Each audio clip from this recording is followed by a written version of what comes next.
Buenas noches a todos. Hoy nos vamos a acercar de nuevo al misterio del viajero cuántico, cuando se adentra en terrenos como son los expedientes X, las investigaciones paranormales, los fenómenos paranormales, las casas encantadas, los ovnis, las historias de leyenda narradas muchas veces por los escritores que se acercan a comentarnos sus libros, en este caso con José Manuel Frías. Él lo tuvimos hablando en otro programa del viajero cuántico de la Málaga sobrenatural, pero ahora nos trae otro libro, Caribe misterioso. Como él dice, cruzamos el charco y nos adentramos en todos esos misterios del otro lado del charco, que él ha investigado muy bien, como son misterios, desapariciones o ritos de todo tipo, incluido, por ejemplo, esas casas encantadas, de las que esperamos que esta noche nos hable. Este historiador, este investigador, este persona viajador, digamos, del mundo buscando estos misterios, hace de José Manuel Frías pues una persona encantadora, que además nos habla muy bien, que aporta datos, que no se calla ninguno, que ya lo verán ustedes esta noche cuando le mencionemos, por poco que le mencionemos cualquier misterio, nos va a explicar y nos va a saber explicar muy bien, porque José Manuel Frías es un apasionado y es una persona apasionante a la hora de investigar.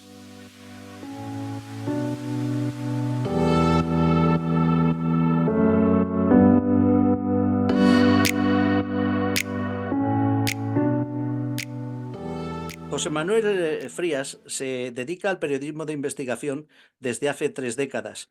En la actualidad es presentador, reportero, guionista, asesor y corresponsal de diferentes medios de comunicación de radio y televisión a nivel nacional e internacional. Y ha publicado de manera habitual en las revistas de Más Allá, Año Cero,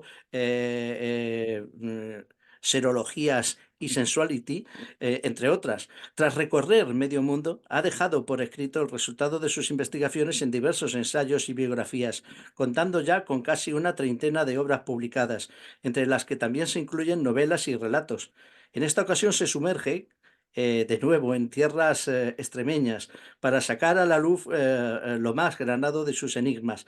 Ha publicado en Almufara Extremadura misteriosa, Málaga misteriosa, Granada misteriosa, Guía secreta, Sevilla misteriosa, Almería misteriosa, Galería de asesinatos sin alma, en Málaga sobrenatural y Extremadura sobrenatural. Y este último libro que lo titula Caribe misterioso. Buenas noches, ¿cómo estás, José Manuel? ¿Qué tal? Buenas noches, compañero. Pues encantado de estar contigo hablando de misterios, que es lo que más me gusta, y en este caso dando el salto al otro lado del charco y para conocer historias que tienen que ver con el continente americano, que también está plagado de misterios. Exacto, porque el Caribe misterioso debe de ser, vamos, lo máximo. Yo conozco, como tú, escritores que también nos han hablado en algún momento, pues desde el vudú hasta los zombies. Eh, y tú, en este libro, que creo que se sigue quedando corto, porque el de Málaga el sobrenatural, ya te dije en su momento, tiene que haber más parecidos, porque está lleno de secretos, de misterios, de enigmas, de expedientes X que tú investigas in situ, como se debe de hacer, y ahora, como tú bien dices ahora, cruzas el charco y te vas al Caribe misterioso, y aquí directamente yo no sé si hay, no una treintena, mucho más de una treintena de casos curiosos, de estos misterios, de esas desapariciones. Hay de todo, de brujería, de milagros, de ovnis, hay absolutamente de todo. Y yo sigo pensando que se queda corto, que necesitas saber más de esto. Vamos, tu vida debe ser muy, muy interesante, ¿no? Bueno, tengo la suerte de dedicarme a lo que me gusta, entonces imagínate, eso es un privilegio que tienen pocas personas y el hecho de haber hecho este trabajo, el hecho de haber pegado ese salto al otro lado del charco ha sido impresionante porque es un libro muy de aventura. Es cierto que casi todos mis libros de investigación son libros donde hay mucho trabajo de campo, pero sí es cierto que también hay una base documental, mucho trabajo de archivo, pero concretamente en Caribe Misterioso sí es cierto que ha sido un libro muy de aventuras, un libro muy de salir a la calle, de tropezarme con testigos, de encontrar casos de manera casual, o sea, yo llegar a un sitio sin conocer la historia de ese enclave y de pronto tropezarme con algo mágico que me hace tirar del hilo. Entonces, claro, son historias que las guardo muy adentro porque han sido auténticas aventuras. Ujú. ¿Tú sabes cuál es el eslogan que tiene el viajero cuántico? El eslogan ¿Cuál? es que barajamos aquí todos los del equipo, no habérmelo dicho. Porque como alguien nos comente algo y me lo has dicho, ya hay que tirar del hilo ya por ahí, ¿no? Sí, sí, es verdad, ya no paramos, ya empezamos a tirar del hilo y hasta que llegamos al final de la historia. Pero es maravilloso ese proceso de investigación porque al final te abre mucho la mente y descubres historias. Y cada vez, además que visitas un país diferente, a pesar de que los misterios, el trasfondo viene a ser igual que en otros lugares del mundo, pero tú sabes que hay una idiosincrasia en cada uno de esos sitios. Y bueno, el descubrir gente nueva, gastronomía nueva, paisajes nuevos, es algo que también es esa parte secundaria del misterio, esos daños maravillosos colaterales, y yo he disfrutado muchísimo en el Caribe, sí.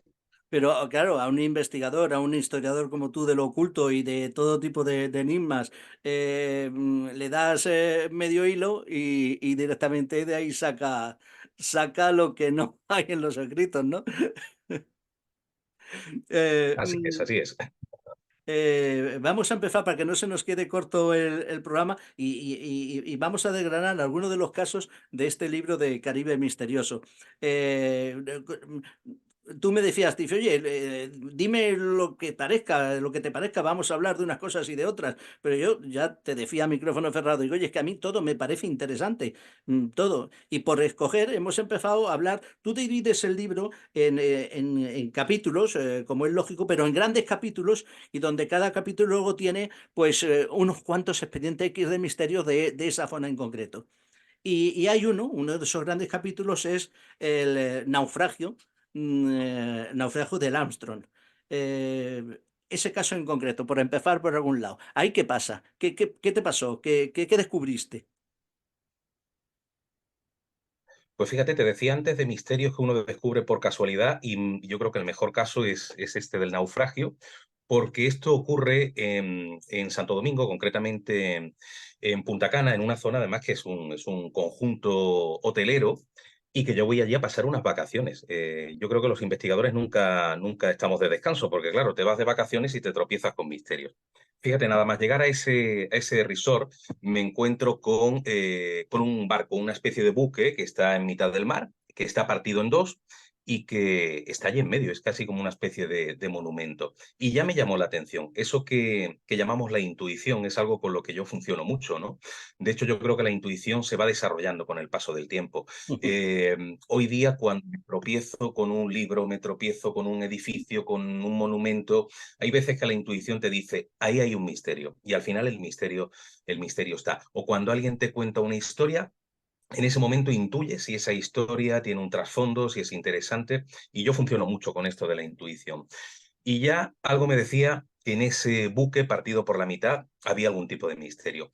Bueno, van pasando los días y bueno, un poco el defecto profesional. Voy preguntando a la gente del entorno y curiosamente me dicen que ese buque partido en dos, el Armstrong, es un lugar que es temido por la gente del entorno porque decían que sobre la superficie, un tanto malograda de la embarcación, se aparecía en mitad de la noche la figura de un hombre. Un hombre que no podía ser de carne y hueso, porque el buque, como te digo, está partido, es un En, sitio peligrosísimo, es muy difícil acceder a él. en Y los hombre, restos, ¿eh? que una persona para gastar... Digo que se aparecía en los restos, dentro de los restos Sí, del exactamente. O barco. sea, lo que tú ves en mitad del... Imagínate un barco y el barco está partido por la mitad, con lo cual lo que queda sobre la superficie son pequeños pedacitos del barco, ¿no? Y sobre esa superficie, una superficie informe, peligrosa, con hierros de punta, se apareció un personaje que iba avanzando de un lugar a otro. Y eso provocaba incluso que los propios pescadores cuando salían a faenar, hacían un rodeo muy grande, o sea, no querían pasar cerca del Armstrong. Entonces, claro, al conocer estos testimonios, empecé rápidamente a moverme para conocer la historia de esa embarcación, qué hacía allí, por qué estaba partida por la mitad, y descubro que esta historia nos hace viajar al 31 de agosto del año 1979, cuando se produce el famoso huracán David, que además fue un huracán que provocó muchísimos damnificados, muchísimas muertes, edificios destruidos, y concretamente es el encargado, este huracán, de vapulear a este Armstrong, de partirlo en dos y dejarlo allí encallado. ¿Cómo fue la historia? En el momento en el que el barco termina de partir, sus marineros caen al mar y son rescatados por los habitantes de un pequeño poblado conocido como El Cortecito, muy cerca de este enclave que te digo hotelero, pero estamos hablando del año 79, y los habitantes del Cortecito no solamente salvan a estos marineros, sino que además aprovechan todo lo que es el contenido del barco, que eran maderas, para reconstruir el Cortecito, que en aquel entonces era prácticamente pues 4 casas muy mal hechas, y bueno, en agradecimiento por haber sido salvados, los marineros ofrecen todas esas maderas. Pero claro, cuando yo conozco esta historia y empiezo a buscar en prensa de la época, no hay ningún fallecido, no hay ningún muerto, con lo cual, ¿por qué me decían que sobre la cubierta de este barco se aparecía un fantasma? Bueno, lo siguiente que hice fue contratar una embarcación para acercarme lo suficientemente al Armstrong como para curiosear, ver qué es lo que podía encontrar, y me tropiezo con un detalle muy curioso. La cubierta del Armstrong tiene un ancla arriba. O sea, el barco tiene 2 anclas, pero una se ve que la lanzaron al mar Y la y la otra no. otra no. Claro, yo cuando contacto con personas entendidas en la materia, entendidas en el ámbito marítimo, me dicen que eso era como firmar un certificado de muerte para la embarcación. O sea, si tú tienes un barco muy grande con 2 anclas y se produce un huracán, tienes que tirar las 2 anclas para que el barco quede sustentado. Si Claro. tiras solamente una, llega a partir, ¿no? Y ya que yo me escamo, no entendía por qué estaba ocurriendo, por qué me estaba tropezando con una información que no cuadraba mucho con la realidad. Claro, ¿qué era lo que me faltaba por hacer? Pues ir al Cortecito, ir al lugar donde pues estos habitantes, antiguos habitantes, habían salvado a aquellos marineros. Y me contaron una historia que no había aparecido nunca en prensa. Me dijeron que en realidad no rescataron a todos los marineros que iban en el barco, a todos los tripulantes. Me dijeron que el capitán llegó a fallecer dentro de la propia embarcación. Claro, aquello no estaba en la prensa. ¿Por qué se había ocultado? Pero me llevé una sorpresa cuando me dijeron que había un señor que era uno de los integrantes de aquella tripulación que se había quedado a vivir en el Cortecito y que hoy día, en el momento de mi viaje, era un señor muy anciano, el señor Liza. Bueno, el caso es que hablo con él y me cuenta una historia de película. Yo creo que serviría casi como el guión para una película, porque lo que ocurrió en aquel momento es que en el año 79, cuando este Armstrong es contratado para llevar un cargamento de madera entre Santo Domingo y Haití, para ello contratan a un capitán, uno de los capitanes más importantes de la época. Pero era un señor que había perdido un hijo recientemente, el hombre estaba completamente destrozado, los que lo conocían decían que estaba constantemente pensando en el suicidio, pero claro, él no se quería quitar la vida para no dejar desamparada a su familia. Con lo cual, fíjate lo que había ideado este hombre, que era intentar suicidarse, pero que pareciera un accidente. Con lo cual, en el momento en el que se produce el huracán y lanzan el primer ancla, me cuenta este antiguo tripulante que cuando van a lanzar el segundo ancla, este capitán sale con un revólver en la mano y lo impide. Ese es el momento en el que el barco parte, los marineros caen al mar y el capitán se queda dentro de la cubierta y termina falleciendo. Claro, oficialmente era como la imagen romántica de que el capitán es el último en salir del barco y que había fallecido allí dentro. ¿Para qué le sirvió aquello? Por una parte, para suicidarse, porque no podía recuperarse de la muerte de su hijo, pero por otra parte, para que la familia cobrara una pensión durante el resto de su vida. Con lo cual, había una muerte y parece que la figura que se aparece en este barco es la figura de ese capitán fantasma.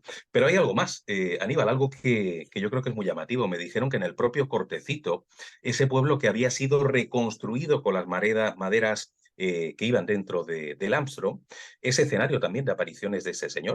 Me dicen que en mitad de la noche, en mitad de la madrugada, hay un personaje que recorre el pueblo. Es un personaje que recuerda a la figura de aquel capitán fantasma. O sea, no solamente se aparece sobre la cubierta del Armstrong, sino que se aparece también en el Cortecito. Claro, aquello lo explicaba todo. En prensa no había salido la información de su muerte, porque cuando se enteraron que este señor tenía problemas mentales, decir aquello públicamente era como algo incongruente, ¿no? Podía haber tenido sus repercusiones judiciales, ¿no? Cómo ponen a un capitán que tiene problemas psicológicos al frente de una embarcación. Por eso se ocultó.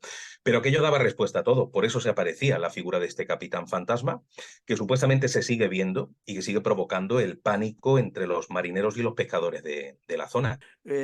Una cosa, no se te ocurrió pasar una noche allí, ¿no? Como hacen muchos, ¿no? En el Bueno, Armstrong. fíjate, yo lo pensé y de hecho contraté también no solamente la embarcación que me acercó a lo que es el propio Armstrong para sacar fotografías y es cuando descubrí lo del ancla. También hice inmersión, hice buceo para poder acercarme un poco a las tripas del barco. Pero sí, a mí lo que me hubiera encantado es estar en la cubierta en mitad de la noche para ver si de verdad se aparecía ese personaje. Pero era excesivamente peligroso. Aquello está lleno de hierros en punta, el barco roto, y me dijeron que era bastante complicado, bastante peligroso, y al Ujú. final no lo hice. Pero he estado muy cerquita del Armstrong en varias ocasiones. A mí me gusta ese misterio de aventura. Mm.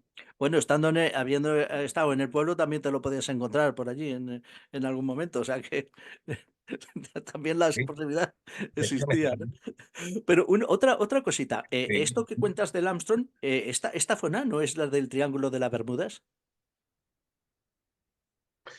Está relativamente cerca, pero no creo que tenga relación con las historias Vale. que se cuentan sobre el Triángulo de las Bermudas. Y tenemos como identificado al personaje, el acontecimiento luctuoso que es el naufragio, la muerte de este hombre, pero está relativamente cerca, sí. Es cierto que es una zona como muy, muy mágica, aunque sobre el Triángulo de las Bermudas se han forjado muchos mitos, muchas leyendas que no son reales, pero hay algún que otro caso que sí es muy interesante, eso sí.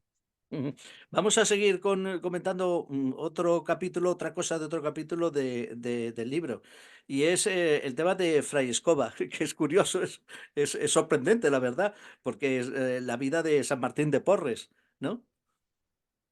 Sí, de hecho es un personaje que a mí me ha apasionado siempre. No sé si lo sabes, pero a mí me encanta la vida de los místicos, sobre todo porque eran personas diferentes a la mayoría, o sea, personas que se preocupaban más por el prójimo que por uno mismo, y yo creo que ese es el mayor de todos los milagros. Yo, por ejemplo, aquí en España, uno de mis personajes favoritos es Fray Leopoldo de Alpandeire. Llegué a publicar hace algún tiempo una biografía sobre él, pero yo creo que el segundo, el tercero que más me gusta es San Martín de Porres Fray Escoba, sobre todo porque mis padres, mis abuelos eran muy, muy creyentes. En mi casa nunca faltaba en casa de mis padres nunca faltaba una estatua, una figura de Fray Escoba. Entonces, desde pequeño he ido recopilando historias sobre él.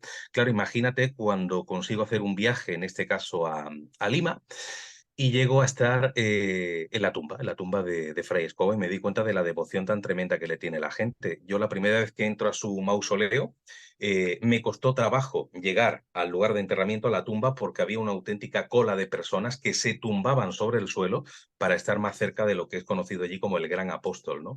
Con lo cual es un personaje que he indagado mucho en su vida, la vida de un hombre bueno, pero también en sus misterios, ¿no? Porque tenía su parte curiosa. Él nace en 1579, estamos hablando de una época muy, muy lejana, y ya desde pequeño se notaba que era pues un niño preocupado por los demás, preocupado por la gente pobre, por los más necesitados, y luego con un acercamiento muy grande hacia la religiosidad. Él iba todos los días a la iglesia siendo pequeño, tenía que trabajar como ayudante de barbero porque en casa no había dinero, pero el tiempo que le sobraba estaba siempre en la iglesia, delante de la imagen de Cristo, delante de la imagen de la Virgen, y eso demuestra que estaba totalmente vinculado y predestinado a la religiosidad. Y por eso él se acerca al convento de los franciscanos y pide entrar como hermano lego. O sea, él no tenía pretensión de escalar en los escalafones de la iglesia, él quería ser el fraile que barriera el portón del convento, y por eso fue conocido como Fray Escoba, siempre estaba con su escoba. Y antes de entrar en los misterios, Aníbal, te voy a contar una anécdota que sobre todo demuestra que era una buena persona. En el convento, en un momento determinado, pasaron por unas penalidades económicas muy grandes, y San Martín de Porres llegó a proponer al prior que lo vendiera como esclavo. El prior, imagínate, se puso a gritar, le regañó, le dijo que estaba loco, pero llegó a proponer que lo vendieran como esclavo para que el convento recibiera un ingreso extra, ¿no? Así era Fray Escoba, era una persona que se preocupaba por los demás y por él bien poquito, como estás viendo. Bueno, es muy milagrero, ¿vale? Hay que decir que Fray Escoba era un fraile mulato, ¿no? Tú lo dices aquí en el libro, y como dices, es muy venerado. Y por supuesto, está claro, es muy venerado porque es muy milagrero, ¿no? ¿Hay algún milagro, un hecho particular, algún que tú comentes en este libro que sea digno de mencionar ahora? Bueno, hay muchos, pero posiblemente el que más me impresiona, porque sí que no tiene explicación ninguna, aunque se han dado muchos casos extraños, porque él, por ejemplo, levitaba. Él estaba muchas veces rezando en la iglesia del convento, o sea, la iglesia donde solamente entraban los frailes, y a veces se lo encontraban a varios palmos del suelo, levitando en el aire. De hecho, hay una anécdota curiosísima. Cuando escuchan hablar a San Martín de Porres dentro de la iglesia, se ve que estaba hablando con Dios, y entra un fraile a buscarlo. Entonces lo está escuchando, pero no lo ve. Y de pronto mira hacia arriba y se lo encuentra flotando en el aire, en el techo. Yo sé que suena ciencia ficción, pero esto era lo que contaba. Luego también, por ejemplo, curaba por medio de la imposición de manos. Él tenía, parece, un poder muy grande para poder sanar a aquellos que estaban enfermos. Incluso también profetizaba enfermedades y profetizaba acontecimientos curiosos, ¿no? Por ejemplo, él le podía decir a un fraile, oye, de aquí a una semana vas a enfermar de no sé qué. Y efectivamente enfermaba. Luego se han dado el don de la invisibilidad, o sea, de estar, por ejemplo, rezando delante del altar y todos contemplándolo. Y de pronto desaparecía, o sea, parece que entraba en un mundo interior tan profundo que hacía que no se viera, que fuera completamente invisible. Y hay un caso de bilocación. Yo creo que las dos historias más impresionantes es una, la bilocación, y otra, como vamos a ver, la resurrección de un muerto. Pero hay que tener en cuenta, Aníbal, que San Martín de Porres nunca salió de Lima. O sea, él nace en Lima, 1579, y fallece en 1639. Nunca salió de Lima. Pues es curioso como presos políticos que estaban en prisiones, como por ejemplo prisiones en Japón, prisiones en Argel, lo habían visto. Habían visto a aquel fraile mulato aparecer dentro de una celda y dar pues una especie de cobijo espiritual a aquellos presos. De hecho, hay un caso que es impresionante, cuando un preso político que había estado en Argel de pronto visita Lima, y cuando está acercándose al convento de Santo Domingo, ve a aquel fraile mulato y se queda alucinado porque era el mismo que algunos años atrás había ido a socorrerlo a la celda. O sea, la celda estaba solo este preso y de pronto aparece un fraile mulato envuelto en luz y le da consejos bueno, de alguna manera le levanta el ánimo y de pronto desaparece. Bueno, se lo tropieza en la puerta del convento. Entonces se le acerca para decirle, oye, que tú eres aquel que vino a verme en mitad de la noche en mi celda. Y San Martín de Porres lo que hizo es la señal de que le guardara el secreto, ¿no? Con lo cual, imagínate, fue un acontecimiento curioso. Pero me preguntabas por el caso más llamativo.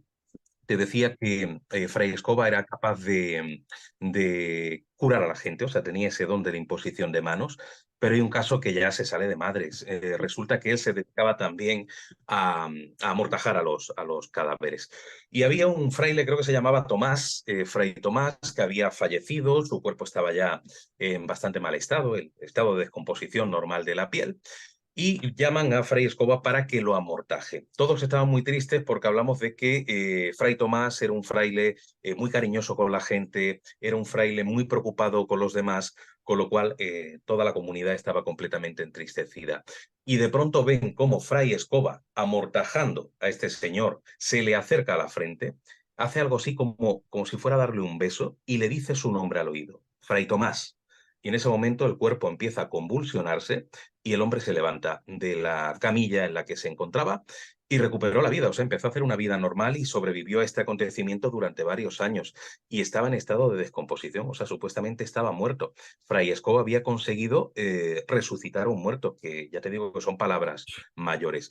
Pero es que nos encontramos misterios en todo, incluso en el momento de su muerte. Él vaticinó con pelos y señales cuál sería el día de su muerte, la fecha, o sea, lo que es el día, el mes, el año, incluso la hora, y en ese momento es en el que muere. Con lo cual, imagínate, es un personaje muy querido en toda la América Latina y en Lima, pues es el hijo predilecto, ¿no? Ujú. Esto es común, bueno, es común dentro de lo de que no es común en más de un santo. Se ha dado el fenómeno Sí. este de la bilocación, aunque creo que este caso que está comentando ahora mismo de Fray Escoba va bastante más allá, ¿eh? Bastante más allá, pero bueno, claro, es digno de mencionar. Oye, José Manuel, ¿cómo vives tú el fenómeno, los fenómenos paranormales? Porque está claro que a todos los que investigamos este tipo de cosas nos han pasado cosas raras alguna vez. Tal vez unos están más cerca de esos fenómenos que otros, pero tú que te deben de haber pasado cosas, tampoco quiero que me relates una en concreto, pero tú, ¿cómo lo vives? ¿Crees realmente que es así y que existe un mundo desconocido de fenomenología paranormal de la que desconocemos mucho, ¿no? No me queda más remedio que creer. Date cuenta que ya solamente como persona dedicada al periodismo de investigación he entrevistado a cientos y cientos de personas que han vivido lo imposible.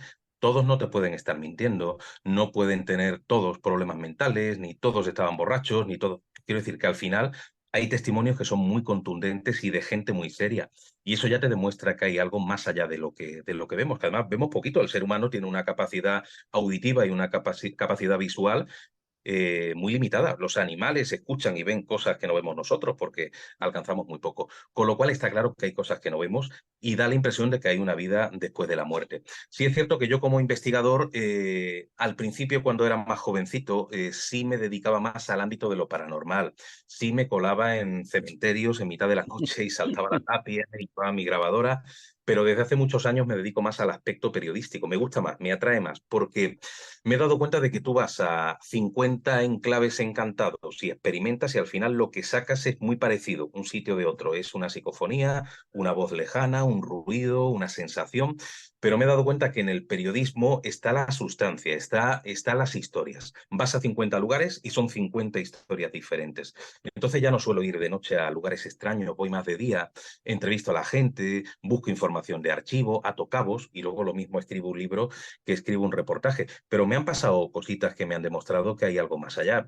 Hay una historia que antes no la contaba por pudor, pero que últimamente me he animado a contarla y es muy personal. Fíjate, cuando yo era pequeñito, mi abuelo enfermó de cáncer, un cáncer terminal. Él estaba en el hospital, yo no sabía lo que tenía, pues yo era muy pequeño y me engañaron. Me dijeron que él estaba por una diabetes y que se iba a poner bien, con lo cual yo no estaba condicionado para nada. Yo pensaba que se iba a recuperar de su diabetes y de pronto una madrugada estoy durmiendo, me desvelo, siento una inquietud muy grande, me falta el aire y bueno, me siento en el filo de la cama. Yo estaba completamente solo en mi habitación de niño, ¿no? Ujú. Me siento en el borde de la cama y de pronto noto una mano, un dedo que me aprieta en el hombro, una punción en el hombro. Claro, era la misma sensación de cuando mi abuelo, cuando yo iba a su casa y me sentaba en la mesa camilla y me ponía a hacer los deberes, él venía por detrás y me apretaba en el hombro. Pero claro, mi abuelo no estaba allí. Miro para atrás, no hay nadie y lo que pensé es lo que hubieras pensado tú también. Un tirón en el hombro y ya está. Bueno, me tumbo en la cama, creo que eran las 2:30, una cosa así, de la madrugada, y a la mañana siguiente me entero de que mi abuelo había fallecido a esa misma hora, ¿no? Y ahí recordé que algunos años atrás, en mi abuelo, que sabía que yo era el niño raro del colegio, del barrio, hasta de la casa, era el niño raro, y me dijo, ya que te gustan este tipo de temas, el día que yo muera, si hay posibilidad de darte una señal desde el otro lado, te la voy a dar. Y me acordé, porque esa era la señal. Claro, con estas cosas, ¿cómo no vas a creer en que hay algo más allá de lo que vemos? Yo no estaba condicionado, yo no sabía que mi abuelo estaba enfermo más allá de una simple diabetes y en este caso noté esa punción en el hombro a la hora en la que él estaba falleciendo. Había cumplido con su promesa, me mandó ese mensaje. Así que sí, no sé lo que hay al otro lado, no sé qué ecosistema se mueve más allá, pero que hay cosas que no vemos y que están ahí, que conforman otro mundo. De eso estoy completamente convencido y no te voy a decir con pruebas, que son palabras mayores, pero sí con evidencias muy importantes. Vamos a continuar con el libro Caribe Misterioso. Y a mí me ha llamado la atención que hay bastantes casos, y hay dos, no casos en concreto, sino dos grandes capítulos dedicados a Lima, a las catacumbas de Lima y a otras, a los cráneos de Lima y demás. Entonces, claro, debo de preguntarte por esto. Te fuiste a Lima, que ya no es el cruzar el charco, sino que es bastante más allá. ¿Y qué te encuentras en Lima? ¿Qué quieres resaltar de Lima? Porque hay una barbaridad de casos que tú haces mención aquí en Caribe Misterioso. Es curioso como la gente cuando viaja, por ejemplo, a Perú, va siempre a los lugares más conocidos, ¿no? A los enclaves que tienen que ver con los Ajá. misterios de las grandes civilizaciones. Y yo que soy muy reacio siempre a lo trillado, a lo conocido, que es muy interesante, ¿eh? Pero es como cuando sale una novela y me dicen que es un bestseller mundial, ya se me quitan las ganas de leerlo, no sé por qué, y me voy a buscar libros menos conocidos. Con los misterios me pasa igual. Y yo cuando he viajado a Lima, en lugar de ir a esos lugares donde ya han estado 500.000 investigadores, me muevo por otros ámbitos. E hice algo que no ha hecho ningún investigador, que es conocer la Lima urbana, que es conocer la Lima de las casas encantadas, de los ovnis también, como decías hace un momento, y los elementos extraños que hay en algunos museos, pero sobre todo casas encantadas. Y me he encontrado con varias. Por ejemplo, hay una que es la más conocida. Yo creo que es la única que ha saltado el charco y que aquí en España se medio conoce, que es la Casa Matusita. Y tiene una historia terrible. Resulta que en esta casa, que es la primera planta, hay un bajo y luego sería la primera planta de la casa, los bajos son comerciales. Y yo ya desde España había escuchado historias de fenómenos extraños en su interior. Y se cuenta que a principios del siglo XX habitaba una familia dentro de esa vivienda, una familia que eran árabes, y concretamente cuando el dueño de la casa sale de viaje, resulta que su mujer le es infiel con otro señor de la zona, y el marido regresa antes de tiempo, y se encuentra a la mujer con su amante. Parece que pierde la cabeza de tal manera que mata al amante, mata a la mujer, mata a su suegra, que igual ya le tenía ganas de antes, no lo sabemos, y mata también a sus dos hijos, que esta es la parte más terrible. O sea, tenía tal estado de ofuscación que llega a matar a sus dos hijos. Pues el caso es que los entierra, no los entierra, los empareda. O sea, hay un armario muy grande, una falsa pared, él rompe la pared, entierra allí a sus familiares y vuelve a tapar todo. Pero no pudiendo aguantar la presión de lo que había ocurrido, este mismo hombre se mata, él mismo se corta las venas y termina completamente desangrado. Bueno, llegan las autoridades, cuando ya los vecinos se dan cuenta de que huele mal, de que parece que hay algo que está ahí podrido dentro de la casa, y se encuentran con este señor desangrado, y en la investigación descubren que en ese armario hay como una mancha extraña de humedad, echan abajo la pared y se encuentran ese espectáculo dantesco, ¿no? Todo lleno de muertos. Pues a partir de ese momento la casa quedó deshabitada, ya nadie quiso vivir allí, de hecho sigue estando deshabitada y hablamos de que han pasado prácticamente 100 años, y a partir de ese momento empieza a ser escenario de fenómenos muy curiosos. Esta casa, que se encuentra en la avenida Wilson, ha sido el motivo de pánico de la gente del entorno, porque decían que en mitad de la noche, sobre todo esto lo percibían los vecinos, dentro de la casa se escuchaban gritos, se escuchaban golpes, se escuchaba sonido de arrastrar de muebles. Pero hay un pasaje que es muy interesante. Cuando, creo que fue la década de los 80, en Lima se hizo un programa que tenía que ver con desafíos. O sea, la gente, los integrantes de ese programa, los participantes, recibían un desafío y tenían que cumplirlo. Y concretamente había un presentador que participó en el programa, era de apellido Vilches Vera, no recuerdo ahora mismo el nombre, y a él le tocó el desafío de pasar una noche dentro de la casa Matusita. Él entra con una cámara de vídeo completamente solo. Bueno, pues cuenta la gente que contempló esta experiencia desde muy cerquita, o sea, los que estaban contemplando la escena desde la calle, ven cómo Vilches Vera entra en el edificio. Al rato se escuchan unos gritos tremendos y de pronto el hombre sale huyendo completamente enloquecido, se abraza una farola y tuvieron que arrancarlo de la farola e ingresarlo en un centro psiquiátrico. Al parecer, dentro de esa casa había vivido fenómenos tan terribles que provocaron que este hombre perdiera la razón. Y en la televisión, en este canal, conservan todavía la grabación de esa cámara y dicen que es tan fuerte lo que hay ahí que no han podido emitirlo. O sea, imagínate lo que tuvo que vivir Vilches Vera, este señor, dentro de esa vivienda. Por eso sigue estando abandonada. Yo en mi visita quise entrar. Para ello intenté pedir la llave al dueño de la ferretería Matusita, es el dueño de la vivienda también. Y me acuerdo que me dijo, es que el que entra en esa casa o sale muerto o sale loco. Y le dije, bueno, yo loco ya estoy, o sea que tengo menos posibilidades de que me pase algo. Y aún así no me dejó entrar. O sea, desde aquella experiencia de los 80 con Vilches Vera, no dejaron entrar a nadie allí. Pero bueno, he estado cerca de la casa y he podido recopilar este tipo de historias, pero no es la única casa encantada. Hay muchas en Lima. ¿No has podido tirar, echar alguna foto tal a través de algún agujero, de alguna ventana? No te han dejado nada de eso. No me han dejado. Yo hice fotografías del exterior y es un sitio muy siniestro, pero no, eso no me dejaron. Sí pude entrar en otra, que es la Casona de Drácula, que se encuentra muy cerquita de la avenida Grau, que esto fue curioso, ¿no? Un amigo peruano, Eddie Morales, me dijo una vez, te voy a llevar a una casa que le dicen la Casona de Drácula, y ya con ese nombre intuía que tenía que haber algo de misterio.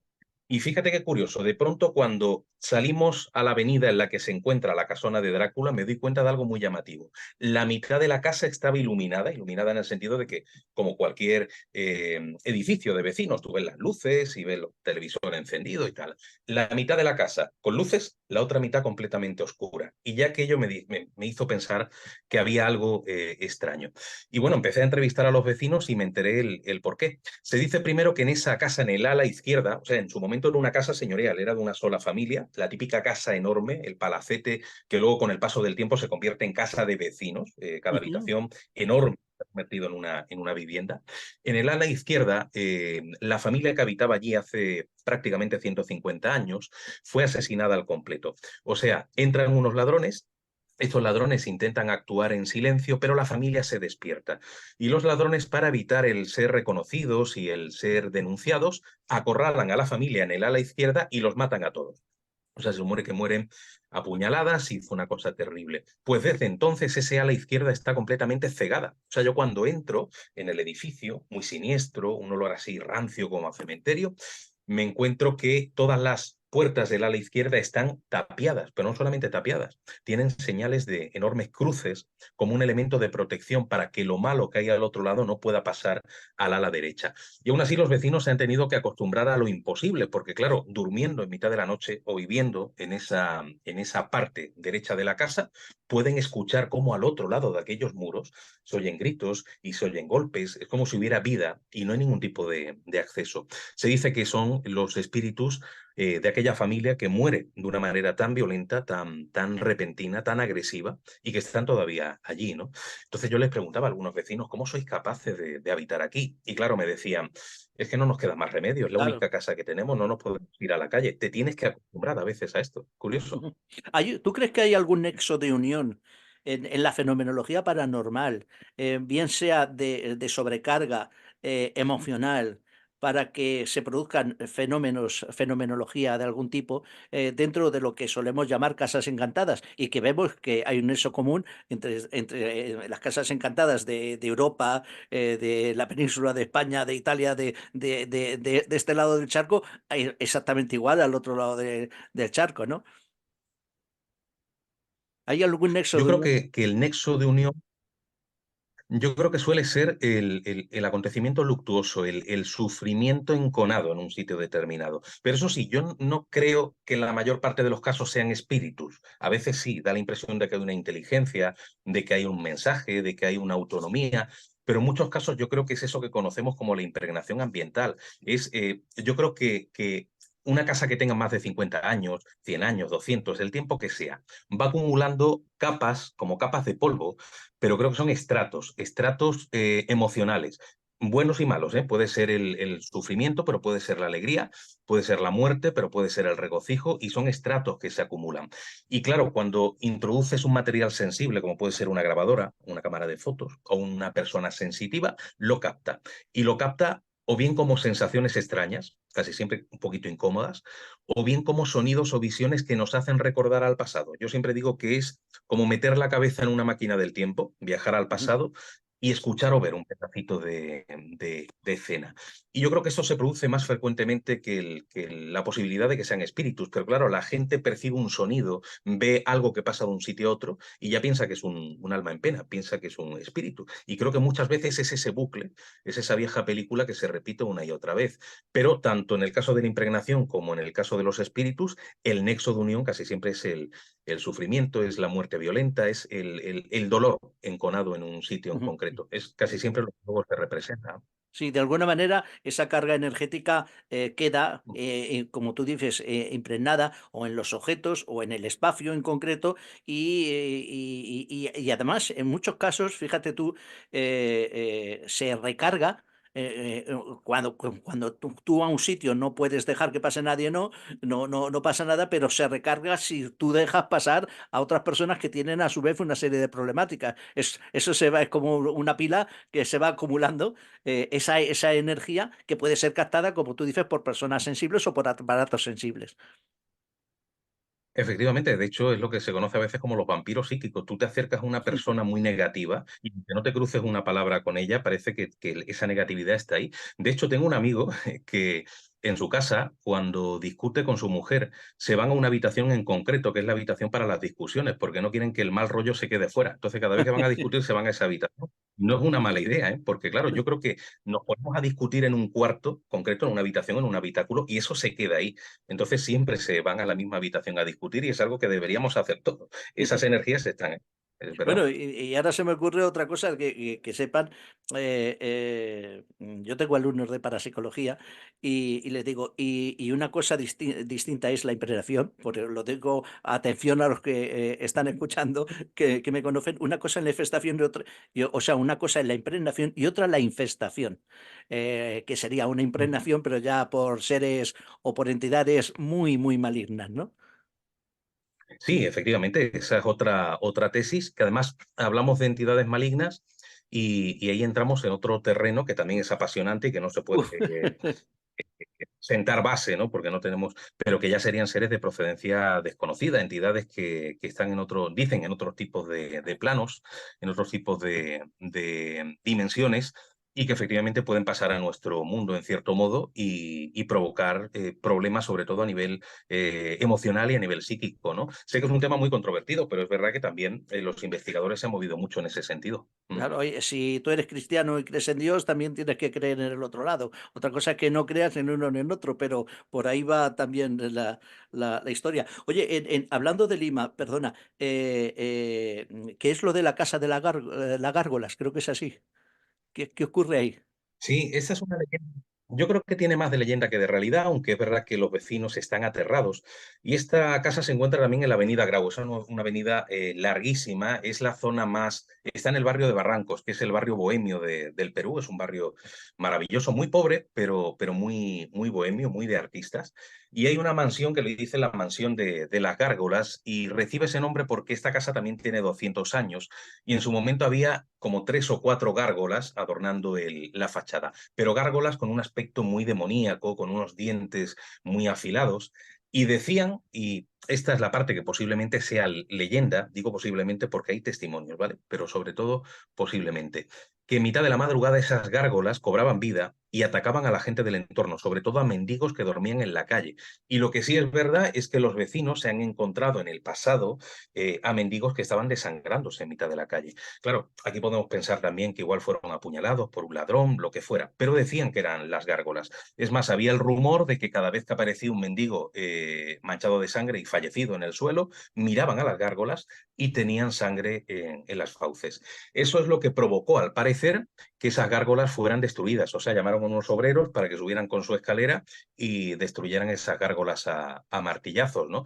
Y todavía se le tiene mucho miedo hasta el punto de que es una casa enorme, maravillosa, que reformada tiene que costar una barbaridad y que sigue estando abandonada pues 200 años después. No se le ha dado apenas uso porque nadie quiere vivir en su interior. Ya no están las gárgolas allí, pero se ha tenido ese miedo que en cierto modo ha estigmatizado esta vivienda. Pero posiblemente hay más de leyenda que de realidad, pero viene a formar parte de esa especie de bestiario mágico de Lima, de Perú, en este caso con gárgolas que cobraban vida en mitad de la noche. Ujú.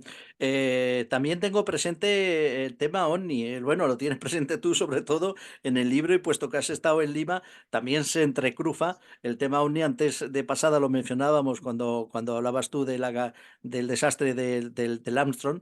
Y yo te preguntaba si estaba en el Triángulo de las Bermudas, pero claro, si hay una zona por autonomasia del tema OVNI, es Perú, ya lo sabemos, ¿no? Desde hace muchos años.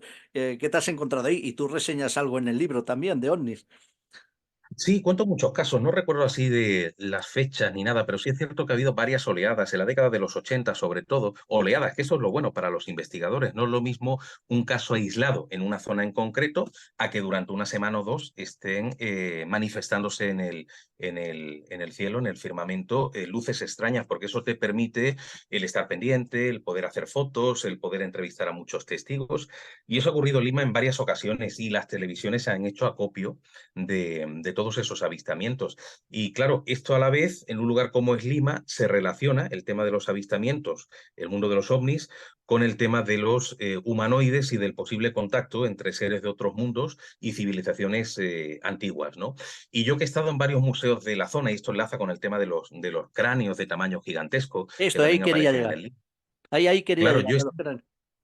es un tema muy interesante y que lo conocí gracias a Rosemary Paz, hermana del contactado Sisto Paz, ya Mm. fallecida la pobre hace muchos años, pero yo tenía muy buena amistad con ella. Cuando yo en su momento fundé la revista nacional Límites de la Realidad aquí en España, ella participaba en esa revista desde Lima Y en uno de los viajes me dijo, mira, José Manuel, te voy a llevar a un museo, pero no te voy a enseñar el museo, te voy a enseñar la trastienda, porque ella tenía relación con el dueño. Y bueno, el museo muy interesante, lo estuve viendo, pero cuando entro en el almacén me doy cuenta de lo que no se mostraba afuera.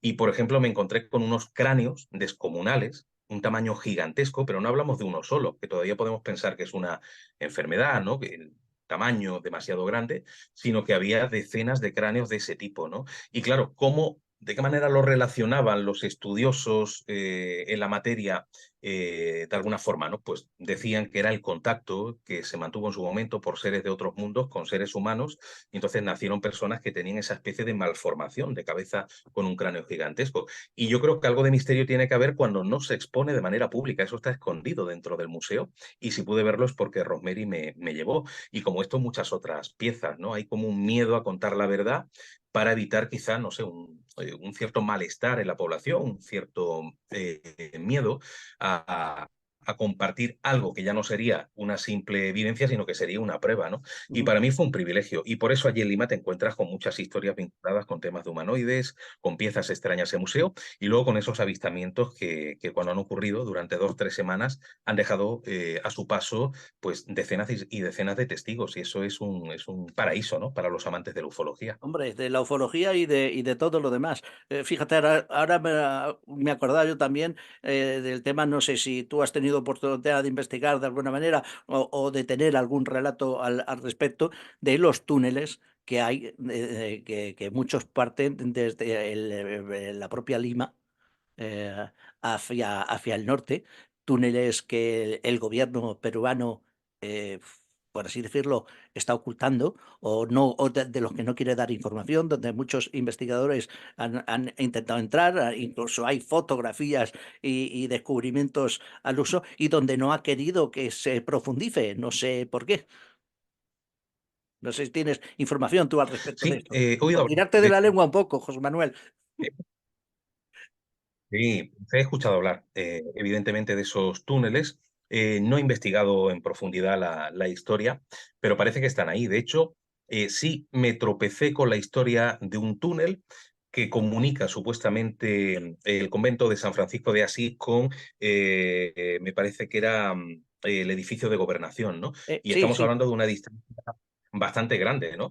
Pero esto no es que sea un rumor a pie de calle, esto me lo contaron frailes del convento de Santo Domingo que dicen que ese túnel está cegado, pero que en su momento lo vieron. Y dicen que efectivamente, y me lo contaron ellos, ¿no? Que el subsuelo de Lima es un laberinto de túneles y muchos de ellos parten de este convento, curiosamente, no sé por qué, pero que todo ese laberinto se ha cegado y que estaría comunicando edificios importantes dentro de Lima, ¿no? Y que se usaron pues para pasar desapercibidos de un punto a otro, y es bastante curioso. Lo lamentable es que están cegados, ¿no? Me hubiera encantado verlos para comprobarlo in situ, pero me sirvió el testimonio de estos frailes que sí lo vieron en su momento, antes de que fueran cegados. O sea que coincido contigo en que esos túneles existen, y Está, concretamente me acuerdo de eso. están cegados porque el gobierno de Lima quiere, ¿eh? Ujú, No sí. porque se hayan cegado por casualidad, ¿eh? Vamos a dejarlo No, ahí. no, no. No se han cegado por casualidad, efectivamente están cegados, perfectamente cegados. Uno de ellos, y me confirmaron que llegaba directamente al Palacio de Gobierno, sí. Bueno, querido amigo José Manuel Frías, se nos acaba el tiempo. De hecho, yo que me he pasado abusando de tu confianza del tiempo que teníamos previsto.